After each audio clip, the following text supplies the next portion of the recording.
Well, I hope you boys are back for some more fun, guys. So we did add that extra brigade you guys mentioned with farmer rifles, and in fact, it's being led by one of our best generals, by Jeb Stewart.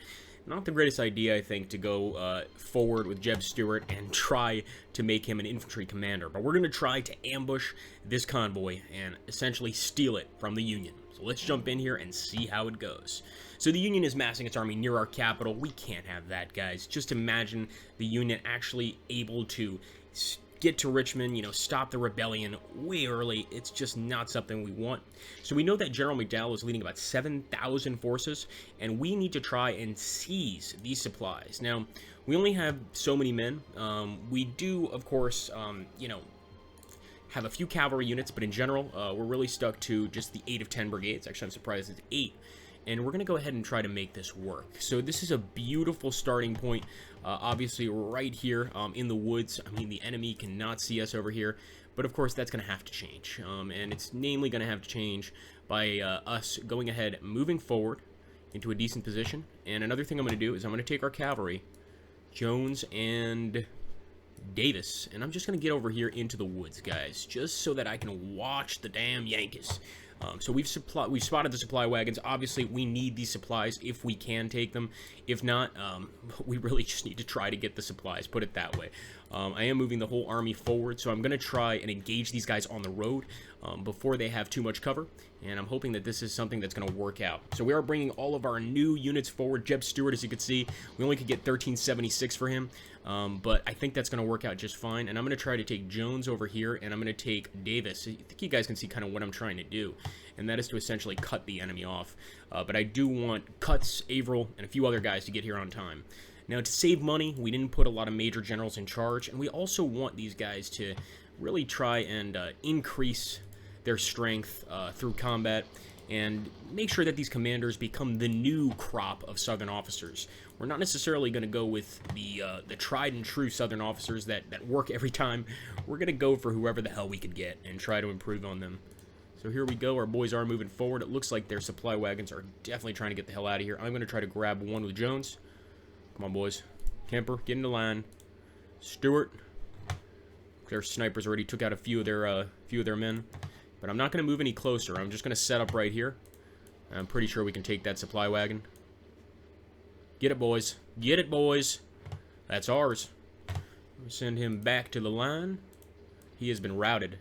And actually, I could have tried with Davis over here, but I'm being a little cautious. Somebody also mentioned not to bring the cannon so close to the men, which is probably a good idea. Right now, I'm just going to go ahead, try to grab the supplies, all the supplies I can, and essentially make them part of our new army. Look at that. Could we grab that cannon really early? We might be cheating. No, yeah, we're definitely cheating. No way are we going to do that. So we'll move this guy back. I am going to move Kemper into the woods so he can start firing at the Jones cavalry unit. And in fact, we will attack with the other Jones if we get a chance. If not, nice shooting, boys. Then we'll just keep this guy over here in the woods to sort of dissuade the enemy from moving forward. Alright, looks like they might be sending Bernie forward. We'll send Cuts to engage, and we'll send Averill to engage. Of course, we want to keep Jack Dalton close to the boys that are going to be fighting, because we need as much support as we can get. And we are essentially moving our army forward. I do want to get our artillery into a better position, though. So I'm going to move Cable over here and see if that makes a difference. Alright, here we go. More cavalry. Kemper, get him. Jones, get him. Trying to stop all this Union cavalry. Alright, enemies pulling back. Let's see if we can catch those supplies over here. It's our main goal, obviously, to capture supplies. Pull Jones back. He doesn't need to go all the way out there. He's not going to do very well anyway. And let's see if Davis can get over here and take the supplies. Remember, guys, that's our main goal here, is to raid these areas. So we're going to just try to raid the line, take the supply wagons. Come on, boys. Capture it. There we go. That's ours. Get the hell out of here. Now, I don't like the way they're routing. They better start routing towards our lines, but just imagine the amount of supplies we can grab right there, guys. More Yankees are approaching, and of course, they're coming from the east. So I'm definitely happy that we've got these guys essentially ready to fight. Move them forward a little bit. They do have cover. It's not the greatest cover in the world, but overall, if we stay in these fields, we should be doing okay. I might move Kemper in very, very soon here to assist. And, of course, we want Jack Dalton right there. I'm going to keep the rest of the boys with the rest of the cannons behind our men. Move Crocker forward. And, of course, you guys can critique me afterwards on placement of the cannons. But considering the fact that we really didn't have that many units in this Let's Play, or in this particular part of the Let's Play, it's going to be a miracle if we manage to win this battle, I think. Come on, Stuart. Got one more supply wagon we could try to take. I'm not seeing it, though. If we could kill McDowell, that would be amazing. Let's go for McDowell, Davis. Now, we lost one of our best generals, Thomas Jackson. So if we could kill one of their best generals, I'm going to feel a little bit better. Come on, fire. Fire, fire, fire. Boom. Nice. Oh, he's off the field. Now, I'm not sure if that's actually a kill, but it definitely means that his unit is off the field. Sadly, Davis has taken a nasty flanking shot, and we've got a bunch of enemy infantry approaching our location, guys. This is going to be interesting, to say the least. All right, I want to make sure Kemper is in position. I'm getting my damn lingo down, y'all. Make sure that these Yankees, if they're going to attack us, they better come with force, or we're just going to blow the hell out of them. All right, get back, Yanks.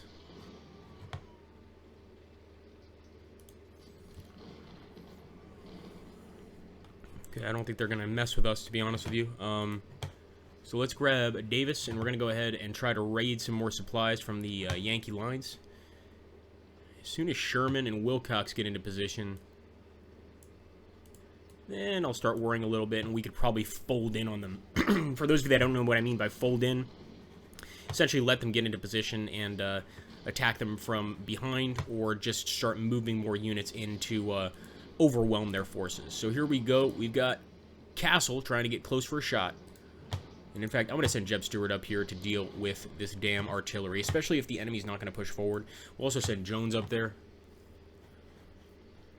Oh, there we go. We got a bunch of boys coming. Y'all really want a peace, don't you? Okay. We'll oblige. We might start moving our boys forward to engage the enemy, because we can hit them pretty hard here on the flank. But I think they would probably fix that situation pretty quickly. So here we go. Let's fire on Greg. I'm going to send Jones in. I would love to capture some enemy artillery. And there's the enemy supply wagon. Let's get it. Let's get it. Come on, Jones. This is just a true nighttime raid.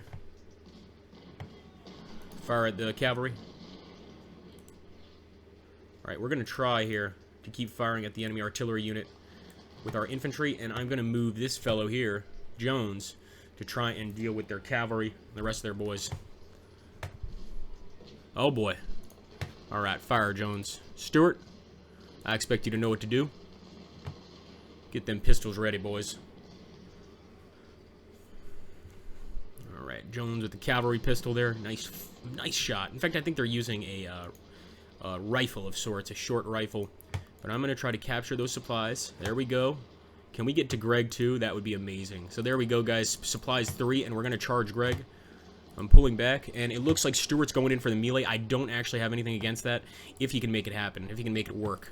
Especially since we're trying to get these supplies out of here. Might even bring Jones in. Now, let's see what's going on here. It looks like, oh boy, the line has been engaged. So we're going to bring Kemper down from the north, guys. We're going to bring Grover down from the north as well. And we are going to engage the enemy. They have definitely met us in open battle, and they're certainly not afraid to make their presence known. Alright, supplies surrendered. Oh, damn it, they got him back, you son of a bitch. Cavalry getting behind me. Come on, boys. Okay, look at that, guys. So we actually made the artillery units run. I would love to take some artillery units prisoner, but I don't anticipate that happening necessarily. I am going to keep Jones here, though, to watch the enemy forces, although it's going to be hard to avoid shots from Poe. So I might just jump back up here and charge Martin. Ooh, rear flanking shot. I'm glad we're in the cover of the woods. All right, there we go, boys. Look at that. We're already breaking Robinson's line, so this is working out pretty well. Sadly, look at that. We also had a few of our boys flanked. We just got to keep putting the pressure on them. Let's hit Franklin, and Robinson is just getting hammered. There's just no other way to put it. Could move Davis in. Jack Dalton here, be careful. I don't want the enemy getting around us. They're doing the same to us that we're trying to do to them, and that's to flank us. So I'm going to go ahead and fire with Davis. If I was braver, I would go for a charge here, but I think it's probably better for us just to pepper the enemy with some rounds. Alright, get back here, Cuts. What's wrong with you? Colonel Jim Davis is wounded. James Davis. Well, Jim is a short name for James, I believe. There we go. So he's definitely wounded. We got Poe up here to the north. I'm going to have Jeb Stuart. I don't know if that's... Yes, it is Jeb Stuart. Go ahead and open fire. And we know that there's enemy cavalry nearby, so I'm going to get out of here because they're just going to keep shooting at us. Getting behind the enemy unit is probably something we want to try. Here we go. Open fire, Grover. Beautiful volley into the enemy flank. There's no way they're going to survive that, and they are routing. Okay, let's try to reaffirm our line. Get Jones with a charge. Come on, boys.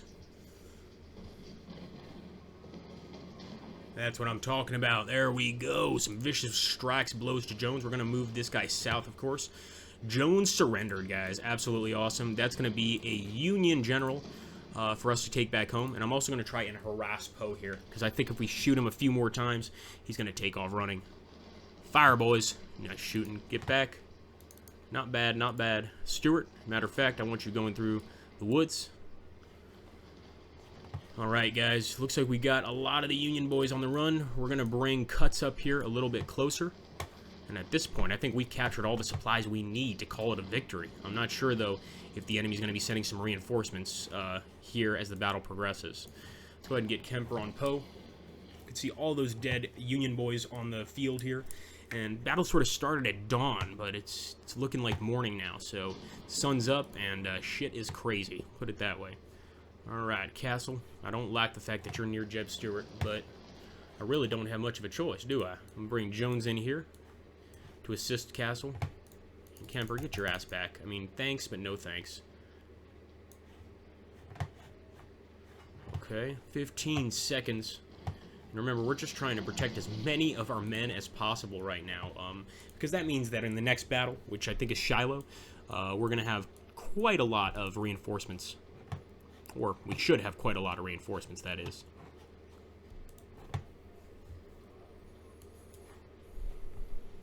I'm pretty happy with that. I'll let the enemy make the first move, obviously. Jack Dalton's right there on the front of the battlefield. Gotta love old Jack. He's great. And where is the damn skirmisher unit? There we go, Crocker. So one of these units, in fact it's Jeb Stuart's, are using reboard farmers' rifles. It's kind of upsetting because Jeb Stuart is one of the best damn generals of the Confederacy. But it's all we really had, and as you guys mentioned, somebody mentioned below, actually a gentleman that was just recently commenting on my videos, I really appreciate his comments. Sorry guys, I would look your names up right now, but I don't have any internet access here at my apartment. He had essentially mentioned it's better to have farmers with guns than, you know, no guns at all, and I think that's a good point. So we went ahead and invested, well, we didn't really invest much, we certainly invested manpower, and I think it was definitely the right decision, because that gave us the extra brigade with Jeb, and without him, we wouldn't have been able to hit those artillery up in the north and slaughter them, essentially. So here we go. Come on, Davis. Fire! Get out of here, Barney. The hell were you thinking, anyway? This is our battle, boy. Here we go. Beautiful fire by Cuts. These guys are damaged, but, you know, they're not too worse for wear, if you guys understand what I mean here. And that is a successful raid, boys. There is really few raids that successful, and I'm definitely going to be calling that the raid. As you can see, all of our units, and Jeb Stuart, of course, I'm not surprised, being an amazing general, managed to get the most kills here, despite not having a very good rifle. It's also because he overran those two artillery units, and you guys have to admit that charge was magnificent. To take out two arty units with a charge and an enemy general, that's pretty good. Now, James Davis was wounded, but, well, he'll get better, obviously. And we did manage to rescue a few guns. We captured a tremendous amount of supplies. Look at that, guys. That's going to really help the cause. So let's move on to the next part here. And, of course, now we want to see if we can upgrade some of these units. 395 prisoners exchanged for 684 additional recruits. And actually, I don't know if a lot of you guys knew this, and I learned this from the comments you guys were putting down below. Really appreciate all of the feedback. And essentially, people were saying that it wasn't very common for the Union. We're going to put Jubal Early in command here. Great general. It wasn't really very common for the Union to exchange prisoners. You know, the fact was the Union had plenty of men. So when the rebels wanted to exchange prisoners, like places like Andersonville and stuff, the Union wouldn't always oblige, and I could imagine that would be a real pain in the ass. So we're going to go ahead. We are going to splurging on this in 1841 Mississippi for Whitaker's brigade. We can also go ahead and get him some awesome discipline training. That's been my main focus. And let's get back to the First Corps. We want to get these guys, all veterans here. It's going to be expensive. Damn, 10 grand just to get a few veterans, guys. Let's go ahead also to our career. So we got a career point. Definitely want to add to Army organization. We talked about that last turn. Got a lot of wounded soldiers here. Some of them are taking a little longer to get better. I'm assuming that probably has to do with just the huge amount of time it can take to recover from a bullet wound. So here we go. We're going to go ahead and get Jeb Stewart some units. I think we could probably upgrade this gun to something that we actually have. Sadly, we really don't have many. Don't have many guns, so I'm going to equip that one. And I'm hoping that's sufficient. There's really not many guns at all.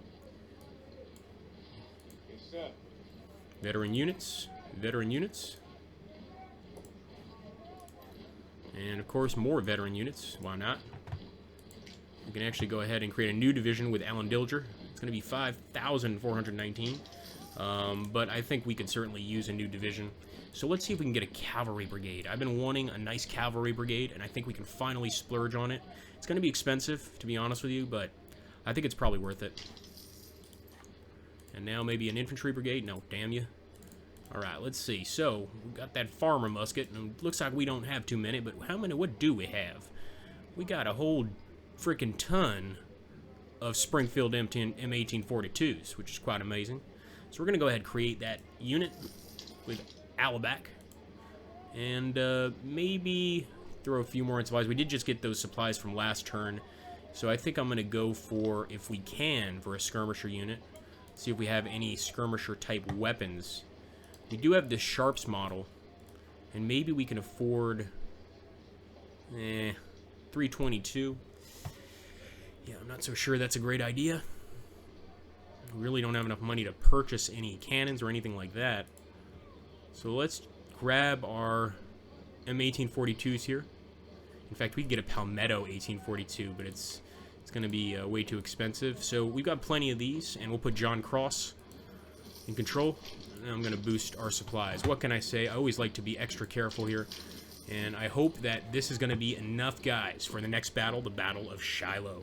Hope you guys will see it. Make sure to hit this like button, subscribe, share, etc., etc., etc. You know what to do. And thank you so much for the continued likes, the awesome comments, and I hope you enjoyed that battle. Take care, guys.